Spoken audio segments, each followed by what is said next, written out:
On behalf of myself and corporate at JMOA, I want to thank you for joining us on this Tuesday evening for our Wavemaker call. This is kind of a historic call. This is the last call hosted by a distributor in the field. From now on, all corporate calls, Wavemaker calls, will be hosted by corporate with different guests every week. It's going to be a lot of fun, and I'm really looking forward to that happening. I do want to thank Tommy and Chelsea as well for all of their hard work every other week in putting these calls together. They take a little bit of time, but they're certainly worth it. We love sharing information with you. Before we get started, tonight our topic is, it's an interesting topic, 12 laws to building a successful network marketing business. I'm going to share with you 12 laws that I've learned over the years that have really served me in growing my business, and I hope it's a benefit to you. So if you have a paper and pencil during the course of this call, you want to jot down a few notes, I'd highly advise you. If you learn like I do, I like to write things down and reflect on them. I welcome you to do that.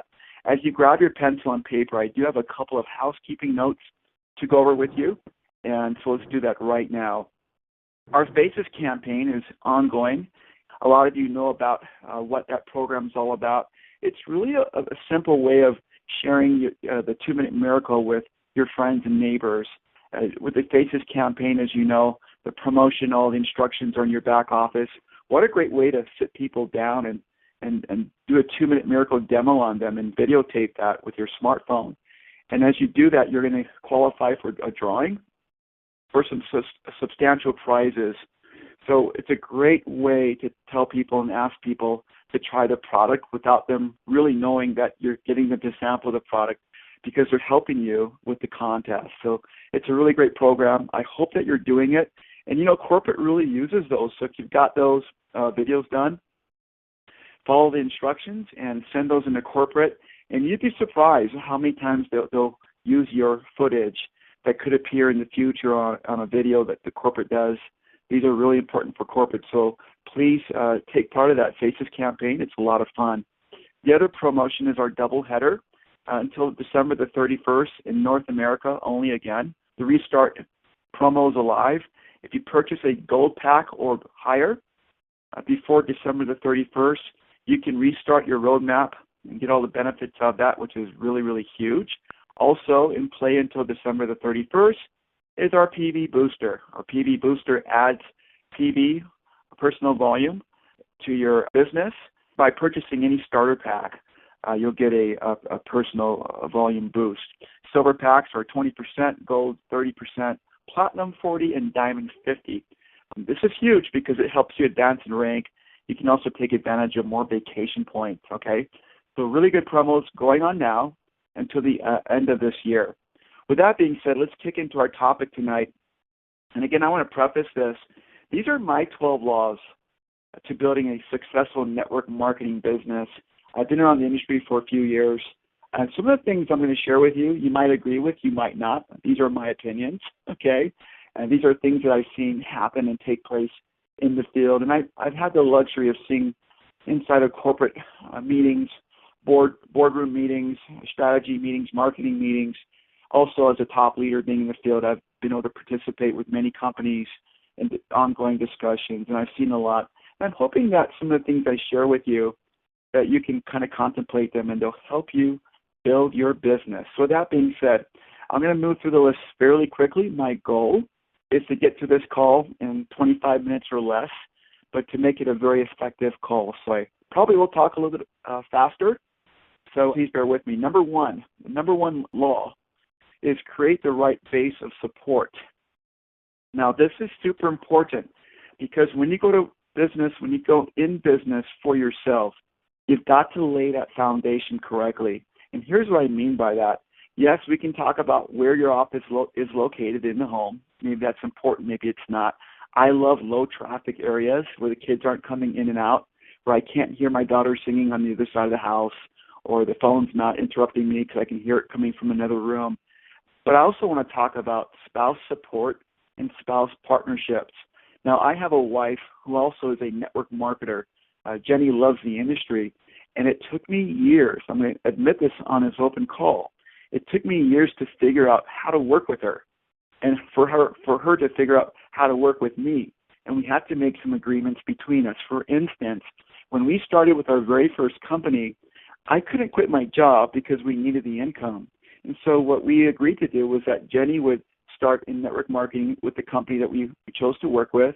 I would continue my job until the time came when I could quit my job, and that was a hope. We'd hoped that we'd be successful to do that. But the conversation between Jen and I was this. I would work my normal job, which involved as a small business, so I worked day and night, but I also had to track the kids, rides, when Jenny couldn't provide the kids with rides. If she was going out of town to go to a meeting or to go meet with corporate, I was responsible for the children. I was responsible for schedule meals. I ended up learning to cook a bit more. These are agreements I made with my spouse as we got growing and building the industry. The fact that we created those agreements together helped for a really smooth transition. Yes, there were problems as we went along, but we both agreed, number one, that we wanted to be successful and support each other. That was really important. And number two, we figured out a plan on how to do that. I would say that a lot of successful networkers have spouses that are supportive. If you don't have a spouse that's involved in building the business, it's also really important to get permission or at least an agreement of how they can support you in doing the business. For instance, will they agree to allow you to work on certain evenings where you can work uninterrupted? Will they be supportive if you can't go to a family function or maybe go to a movie because you have a meeting? These are all things that I've learned very early on, that successful networkers always provide a successful base for them to work from, okay, by creating agreements with their spouses. Again, if spouses are working the business together, that can be stressful. So you have to have rules on how to interact. You have to have timeouts for each other. I know, some of you might be chuckling, but that needs to be in place. I don't know of one couple who started building a business together that didn't have to take timeouts, because we are people. We're passionate. We love what we do. But here's what I promise you.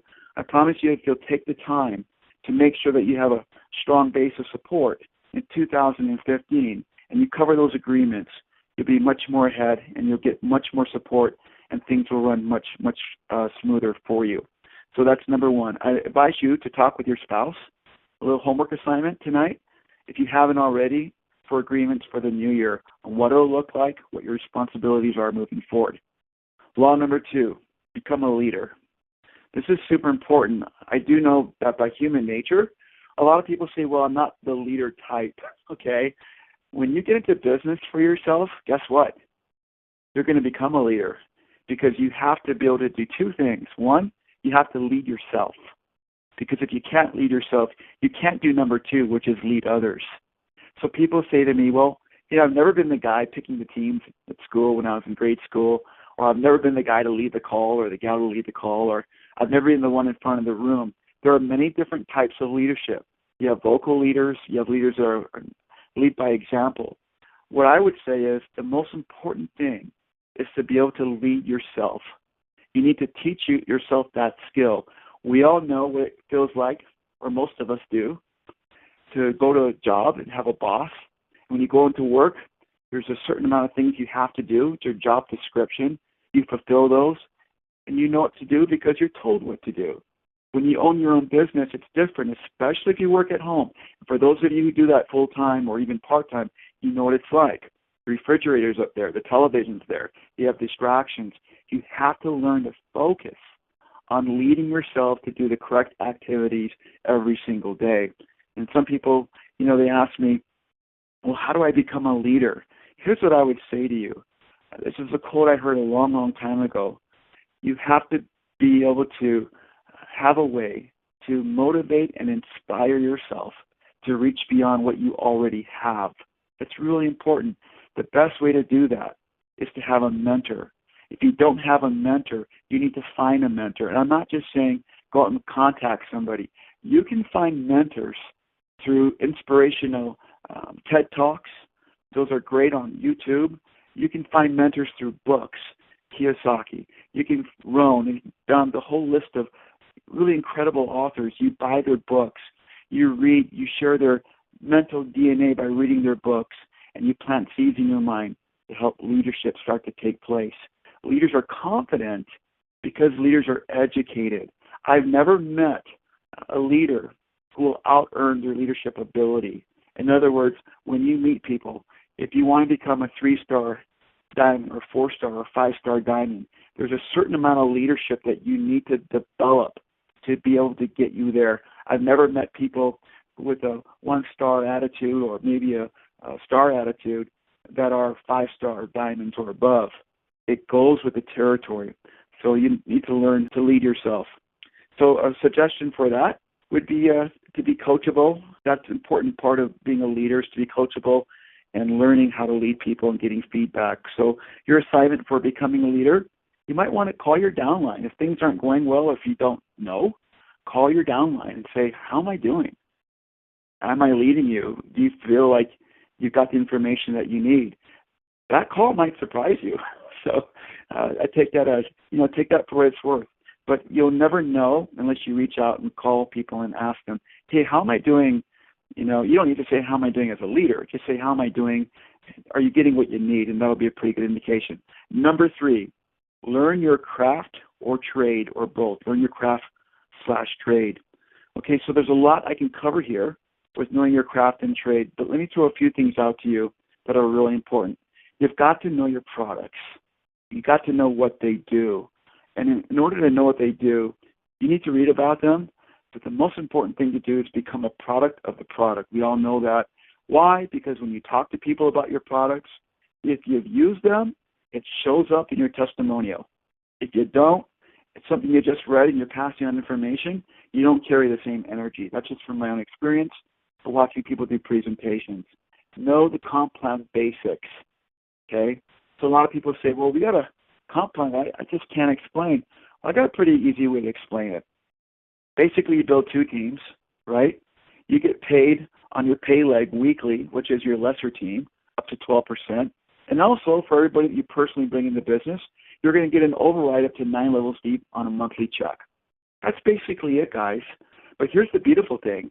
You don't even have to know that, because when you get into the business, if you're in North America, it's really simple. You share the star map and the lifestyle bonuses. It's really, really simple. If you want to become a rising star in 30 days, you need 3 personals, right? You need 3 personals. You got to maintain your minimum volume, and you can qualify for $200 your very first 30 days by doing that. Then we move on to a star for your first 60 days. The roadmap is so simple. It enables you to not have to know about your comp plan, but you're giving people goals that's easy for them to follow and remember.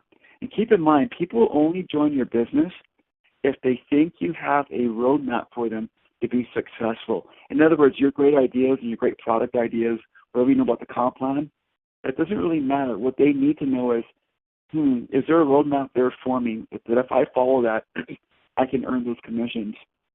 Because it's simple and easy to understand. Okay, here's another thing to go along with learning your craft and trade. You need to know how to do a 3-way call. Really, really important to know how to do that properly. I won't get into the call tonight because we're not doing a training, but you need to do that. You need to know your back office. How do you get into your back office? How do you enroll people? How do you find the reports that are pertinent to what you're doing? You need to know what your replicated site looks like, the content on there. If you're sending people there, you really need to know what it looks like. You need to know the phone number for customer service. It's all on the website. So know and learn your craft like everything else you train for. People go to school for 7 years to learn to do their jobs. Yet I know people who won't take 5 minutes to learn their craft, okay? You've got to do that. If you want to be a star forever, for life, then don't learn your craft. But if you want to get to 2, 3, 4, 5-star and beyond, you've got to know your trade. You can do this, guys, in a week or 2 just through studying every day. It's not that sophisticated. You don't need a diploma. Nobody's going to tell you failed. Just learn every day. Get on your calls with your team. Get on these Wavemaker calls. They're terrific for that. Okay, number 4. I need to move very quickly here. Prospect and recruit with tact. Prospect and recruit with tact. There's a really, a warning I would say. Whatever you say on the phone to your prospects really reflects you and your company. And it also, to some degree, will reflect your upline. I've learned over the years a couple of things I never violate. Number 1, I never, when I'm on a call with a prospect, I never say bad things about their company or leaders in their company if I know them, and if I know they're not good people, I'll never say it on a call. There's two reasons for that. Number one, if I tell Mary Jane that she joined the wrong company, she's wasting her time, I just told her that she's not very smart, she's not very educated, and she doesn't make good decisions. She will not respond favorably to me if I tell her something like that, okay?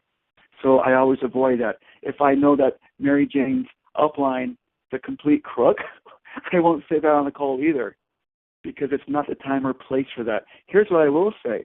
Also, you said that John Doe is your upline.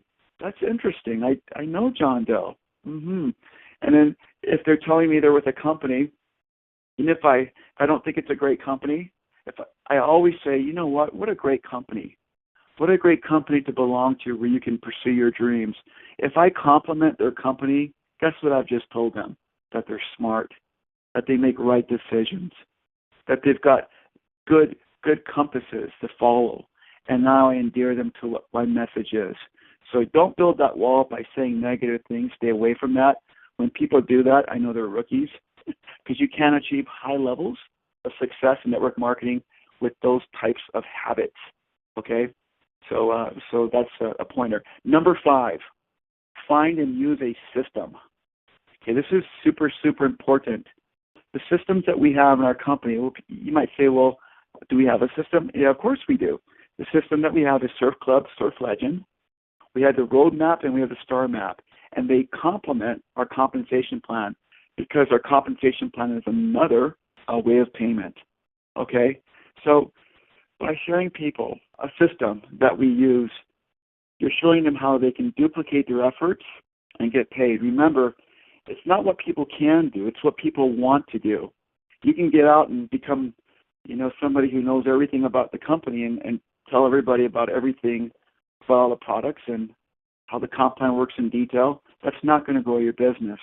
People want to know simply, how can I get started? How can I make some money in my first 90 days? You need to be able to share that system with them. They'll be able to bite onto that and digest it. Imagine telling a little kid about nuclear physics. I mean, most kids would run the other direction, right? So why would you introduce the details of dynamic compression and generational overrides with a brand new prospect when it comes to the unilevel? You simply wouldn't, right? You want to give them the easier things. So these systems are in place. Every successful builder has a system in place. Why? Because you cannot duplicate past your third level. Nobody can do it. Nobody's ever been able to do that. So if you have a system, the system can duplicate past the third level, but no one person can. I don't care how talented they are, how good of an orator they might be, how good of a presenter they might be. You cannot duplicate unless you have a system that people can get onto, follow, like a recipe for success. Number 6, avoid mass emails and Facebook postings. So to me, it doesn't really matter if you're on Facebook or not, because the thought process is the same with mass emails. Avoid the temptation. Just because you have, maybe 3,000 people in your email database or 300 people in your email database, resist the temptation to write a form letter, say, "Dear friend," and blast it out to everyone. Years ago, I met with a gentleman in Sweden, of all places, and an interesting marketer. We were discussing a heated discussion on our lunch table about marketing.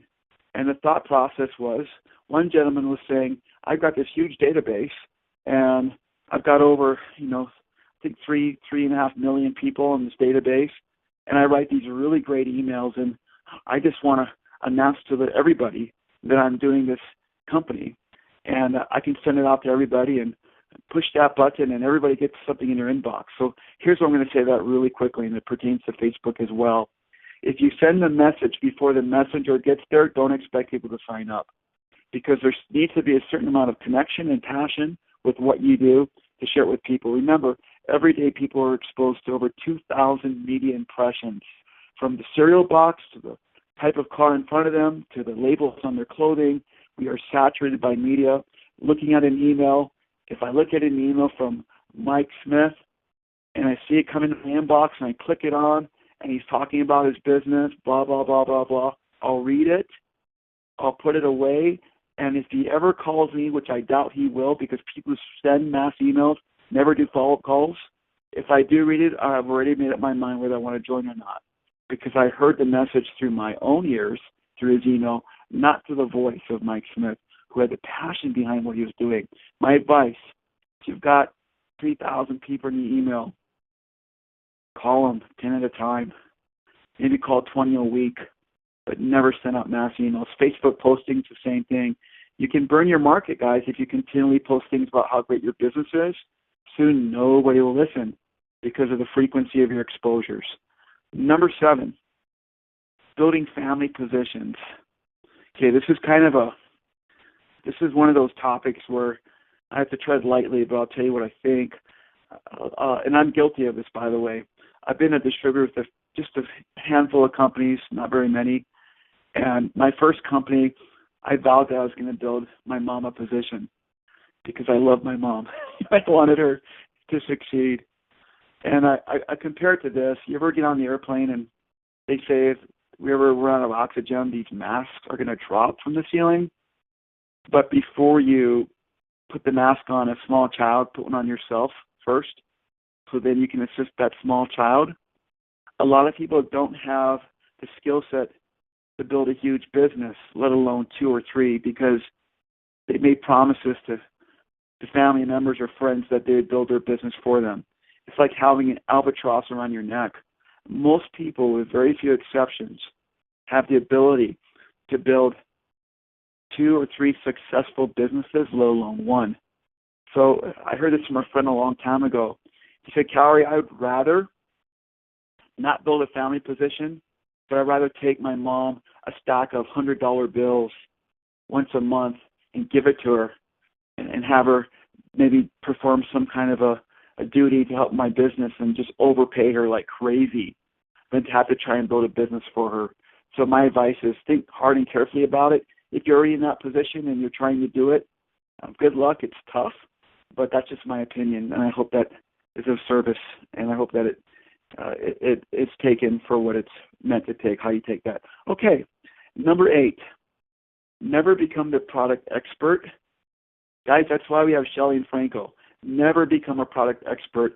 I know of a lot of great networkers who would spend hours listening to all the formulators tapes, read all the books. They could tell you about every enzyme, every molecule, what it did, why it did it. And what they would do is a lot of them would just show off. They'd go to meetings and just show off and get in front of rooms and just put everybody to sleep. There's a place for science. That's after people have signed up and they want to know more about it. And some people aren't going to sign up unless they know the science. But that's a very small percentage of people. The less you know about the products and how they work, the more effective of a network marketer, recruiter, prospector you're going to be. Why? Because simple stories are easy to learn and easy to share. And if I hear somebody call me and say, I got the greatest product, we have the best scientists in the world, I'm already falling asleep on the other side of the phone because I know I'm in for a science thing. I don't want to hear it. I just want to know, does it work? Is the science legit? What are the results? Because if I know those 3 things, I can share those 3 things really easily. And people can share those as well. And we can keep telling that story over and over. Short, simple stories sell. That's why when you watch commercials, they're 15 seconds long. So we really need to look at how advertising works. Short, powerful impressions is how you get into network marketing by telling your testimonials and simple things about products. So never become the expert. We've got 2 great formulators. I mentioned that earlier. Shelley McGuire, money. One of the best presenters I've ever seen. Franco is a deep bed of knowledge. But you know the thing I love about Franco? He looks the part. I mean, he's a world-class bodybuilder. So he doesn't have to even say anything, and he's sharing a message. Number 9, work as a team with your upline and downline. So scientifically, the equation for speed, we all want speed to grow our business, is mass times velocity. It's taking an object, no matter what size, and putting some velocity behind it and pushing it. The best way to do that is for teams to unite and build and work together as teams. If you jump on a call and there's 3 people, it's a lot different than jumping on a call and there's 300 people. So these calls are so important because the more people we bring on these calls, the more excitement we build. And yes, we don't build on hype, but when there's a lot of excitement, it's because we're doing the right things. So work with your upline, work with your downline to make the best decisions to support each other. Remember, in network marketing, good news always goes downline, bad news always goes upline. So if there's ever problems, do not poison the well below you by saying bad things about your company or your leaders on your team. It will destroy your business. Believe me, it works that way. I've seen it over and over. Number 10, don't ever be afraid to fail. So what I'll end up with is this. When I got involved in network marketing, I was terrible in front of rooms. In fact, I used to shake a lot, and people could see it. It would show up in my voice. And I remember presenting because I wanted to learn how to be a presenter. And so I would practice at home, and I'd get up on the chalkboard, and I watched all of my mentors in my first companies, and I had some great mentors to learn from, some icons in the industry who mentored me, but I wanted to be mentored, and I watched them. I watched how they said things, what they presented, what they emphasized. I watched how they dressed, their mannerisms. I learned to discern the personal things that I liked and didn't like, but what worked. You know, the saying is, find out what works and do it. And I watched them, and over time, I became a better presenter. I became more comfortable with what I did. You're going to make mistakes in this business.